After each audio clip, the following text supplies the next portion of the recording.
Hi guys, I'm Erin. I'm the host and creator of You're Such a Catch podcast, where we talk about all things dating and relationships. The YSC community is a platform for us to empower each other and share our stories and experiences to promote self-growth and positivity. Join the YSC community on Instagram, Facebook, and Twitter at You're Such a Cat. And make sure you subscribe to my channel so you're notified when any new podcast chats are added.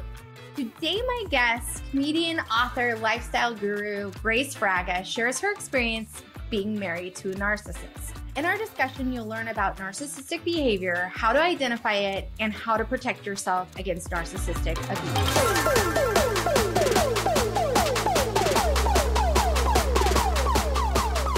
abuse. You were either married or one of your engagements was to a narcissist. Like, walk me through that. Like, I need to know these things. Like, what even makes a narcissist? Well, there's different degrees of narcissism. That's, I'm not a psychologist, but I'm a certified relationship coach. So I kind of know a little bit. And my experience has really taught me a lot. So you can be narcissistic. You take a selfie. That's, you can say it's narcissistic. So that's nothing.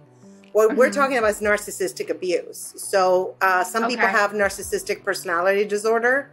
And what narcissistic abuse does is they gaslight you, they blame everything on you. It's more emotional and psychological abuse. That's the worst part. I had one that was like that. I was madly in love because they actually lure you by sweeping you off your feet and then they switch. And I even remember the day when he switched. Yes, I had moved in with him and he switched. And did you know, like, that was a thing before you were in the thick of it? Or you were just kind of living life and these things were happening and you're like, oh my gosh, what is going on? Like, I thought he was X and now he's, showing himself as Y. But I mean, so when you realized this stuff was happening, were you just like talking to girlfriends about it? Or how did you kind of get to the root cause that, oh, this is a thing? That's a great question. Well, first of all, I didn't know what was happening. I knew something was wrong. And I told a couple of stories to one of my girlfriends and she was like, bitch, you're being abused. I'm like, what? Why? What? And so that's when I started doing some research and it had its roots also in my childhood, which my mom, did that narcissistic abuse, but in a different way. Yeah. So that was something I confused narcissistic abuse and jealousy and all that with love because that's what I was used to. So it kind of made sense to me.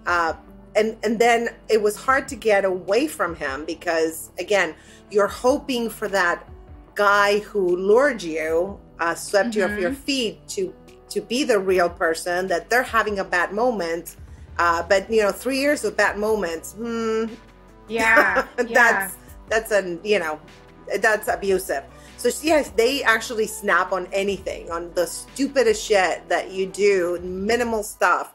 They would just blow up and use that as an excuse to upset you because they feed off your negative emotions. So they drain you. This is so wild. I mean, I don't know a ton about narcissism. I mean, I know like the kind of, textbook description, but as you're saying these behaviors and this type of setting, I'm like, oh my gosh, like I feel like some of my relationships have had these themes in them. That's right. And if you have a forgiving heart, you will forgive them and still love them, not like them and not hang out with them, but you still, and I think that's when you know that you healed, when you can forgive and still love them and understand that they have a mental issue, a personality disorder.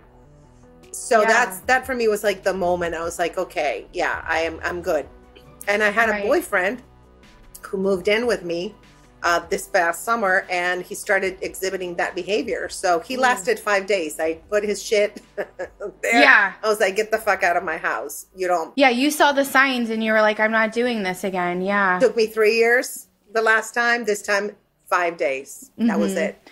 Wow. Well, I'm proud of you for that. I mean, just speaking from, situations that I've been through, those decisions and those, choices require so much courage and so much bravery. And Yeah, I mean, good for you for recognizing it, one, and knowing it is what it is. Like, sometimes I think when men present themselves, we kind of create an alternative narrative in our brain, and we're like, no, that's not it. He wouldn't do that, or, you know, I'm just being overly critical, or whatever the case may be. And I love that you trust your gut and went with it. I mean, that's huge. Like, pat yourself on the back, because that takes a lot. Thank you. And if anybody is listening, whenever you justify, you know, whenever whoever is listening who's going through this or recognizes like, oh wait, sounds very familiar. The excusing of behavior, that's called toxic positivity. So you're like, they're being an asshole, or he or she, it goes both ways. It's females and males. And, you know, we excuse them. It's like, oh, maybe they're having a bad day. Well, maybe, you know, yeah, I can see his son, you know, kind of turned on him. And maybe, you know, his job, he's stressed out. It's like, you know what? He's an angry motherfucker and he's taking it out on me, and I'm not going to take it. Yeah. And also another thing is when you're in that type of relationship, you feel a lot of shame. I didn't even tell my mom the shit that this idiot did. And when actually my mom came to visit me, I remember vividly, he actually started yelling at me because I didn't put the coffee cup in the morning in the dishwasher. I left it in the sink, and he started yelling like I just killed someone. And my mom confronted him. Funny thing is, she was the one that did the same shit to me. So she confronted, like, my two narcissists were fighting. That was delicious. Yeah, like a duel.